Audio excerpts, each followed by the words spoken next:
আগের মতো ইউনিয়ন কাউন্সিলের নেতা হলে চলবে না, এখন কাজের নেতা হতে হবে, কাজে কর্মের মাধ্যমে। আপনারা জনগণের নেতা হয়েছেন, নির্বাচিত নেতা, আপনাদেরকে সঠিক নেতৃত্ব দিতে হবে।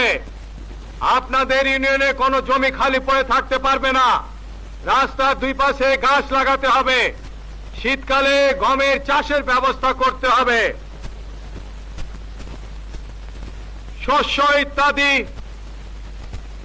উৎপাদন বৃদ্ধি করার ব্যবস্থা করতে হবে, ফলের উৎপাদন বৃদ্ধি করতে হবে, শাক সবজির উৎপাদন বৃদ্ধি করতে হবে, বেশি করে শাক সবজি খেতে হবে। এবং আরেকটা উৎপাদন আমরা হাতে নিয়েছি, তুলা উৎপাদন।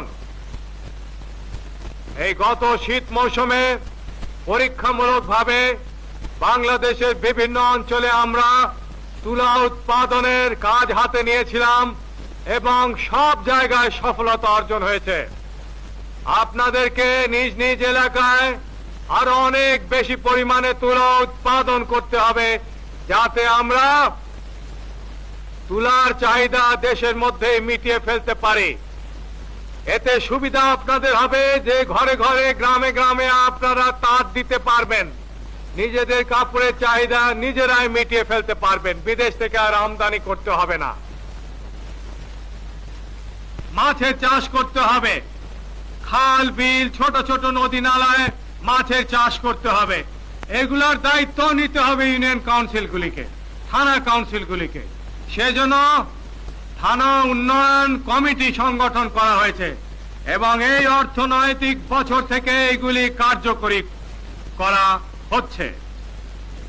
একদিকে যেমন সরকারের তরফ থেকে অনুদান দেওয়া হবে এই থানা উন্নয়ন কমিটিগুলিকে, যে কমিটিগুলিকে আপনারাই চালাবেন, নিজেরা চালাবেন, পরিকল্পনা নিজেরা গ্রহণ করবেন। তেমনি অন্যদিকে আপনাদেরকে স্থানীয়ভাবে কিছু টাকা উঠাতে হবে এবং এই 2 টাকার অঙ্ক যোগ করে যে টাকা হবে তার উপর ভিত্তি করে এবং